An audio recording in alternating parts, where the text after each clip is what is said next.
আচ্ছা, এখানে বলা হয়েছে কি যে 500 টাকার 4 বছরের সুদ এবং 600 টাকার 5 বছরের সুদ একত্রে 500 টাকা হলে সুদের হার কত? এর মানে এই যে 500 টাকার 4 বছরের সুদ, এখানে একটা সুদ বের হয়েছে প্রথমে, 500 টাকার 4 বছরের একটা সুদ প্রথমে আমাদের বের হয়েছে, প্লাস আমাদের এখানে 600 টাকার 5 বছরের আরেকটা সুদ বের হয়েছে। এই দুইটা সুদ যোগ করে কত হয়েছে? 500 টাকা, মানে একত্রে এই দুইটা সুদের যোগফল কত? এখানে লেখাই আছে যে 5 বছর সুদ একত্রে কত? 500 টাকা। এই যে 500 টাকা। তাহলে এখন কি বলছে? এত টাকা হলে সুদের হার কত? সুদের হার। এখন আমরা এখানে যেটা করতে পারি যে এই যে দুইটা ভিন্ন ভিন্ন আই এখানে দেয়া আছে, যে দুইটার যোগফল হচ্ছে 500 টাকা।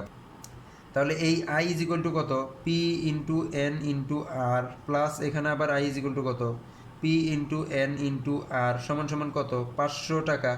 তাহলে এখন কি আমরা দুইটা পি পাইলাম, দুইটা এন পাইলাম, তাহলে কি আমরা দুইটা ভিন্ন ভিন্ন পি বসাই দিব দুই জায়গায়, আর দুইটা ভিন্ন ভিন্ন এন দুই জায়গায় বসাই দিব।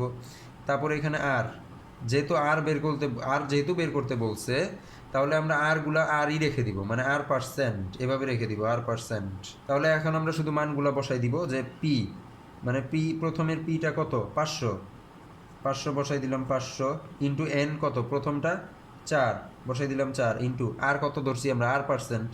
তাহলে আর পার্সেন্ট মানে কি? আর পার্সেন্ট মানে আর ডিভাইডেড বাই 100।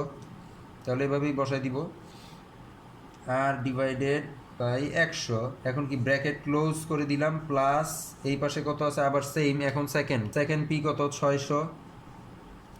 600 ইন্টু আমাদের এন, সেকেন্ড এন কত আছে? 5 বছর। তাহলে 5 ইন্টু আর কত আমাদের? আমরা কি জানি? আর হচ্ছে আর বাই 100। তাহলে আর বাই 100, আর এদিকে তাহলে আমাদের কত? সমান সমান 500। এখন আমরা কাটাকাটি করে ফেলি, এই যে 0 0 0 0 কাটা, 0 0 0 0 কাটা। তাহলে আমাদের এখন উপরে কত রইল? 4 আর 5। তাহলে 4 5 20, আর প্লাস আর এদিকে কত? উপরে 5 আর 6, 5 6 30, আর 30 আর সমান সমান কত? 500। এখন তাহলে 20 আর 30 কত? 50, আর সমান সমান কত? 500। তাহলে আমরা যদি এখন আর বের করি, আর রেখে দিলাম, 50 টাকা পাঠিয়ে দিলাম ওই পাশে, তাহলে কি নিচে চলে গেল 50 ভাগ 0 0 কাটা, 5 10 50, 10%। তাহলে আমাদের আর কত? 10%। অ্যান্সার কত? 10%। আচ্ছা, সেম আগের ম্যাথটার মতোই আরেকটা ম্যাথ, এই ম্যাথটা দেখি, তাহলে আরও ক্লিয়ার হয়ে যাবে। এই যে এই নিয়মটা খুবই গুরুত্বপূর্ণ।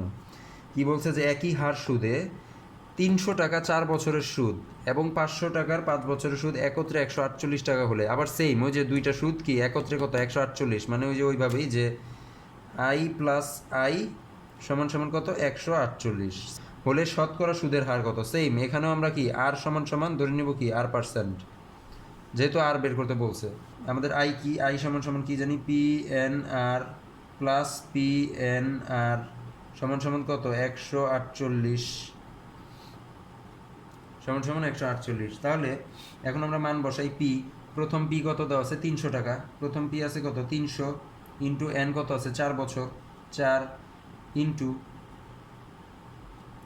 ইন্টু আর কত? আর ধরছি কত? আর পার্সেন্ট। তাহলে আর পার্সেন্ট হলে আর বাই কত? 100, প্লাস এদিকে কত আছে? সেকেন্ড পি কত আমাদের? 500 ইন্টু এন কত? সেকেন্ড এন 5 বছর, 5 ইন্টু আর কত? আর পার্সেন্ট, মানে আর বাই 100 সমান সমান কত? 148।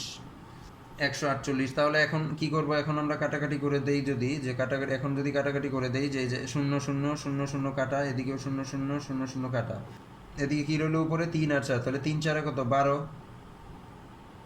12 আর প্লাস এদিকে কত? 5 5 5 25, আর 25 আর সমান সমান কত? 148। তাহলে এদিকে 25 প্লাস 12 কত? 5 6 7, 2 আর 1 3, আর এদিকে 37 আর সমান সমান 148। তাহলে এখানে আর এই পাশে রাখলাম, আর সমান সমান ওদিকে কত? 148, নিচে কত? 37। 37 ইন্টু 4 কেটে দিই, 37 ইন্টু 4 কত? 148। এর মানে কি অ্যান্সার কত? 4%। 4% আমাদের অ্যান্সার।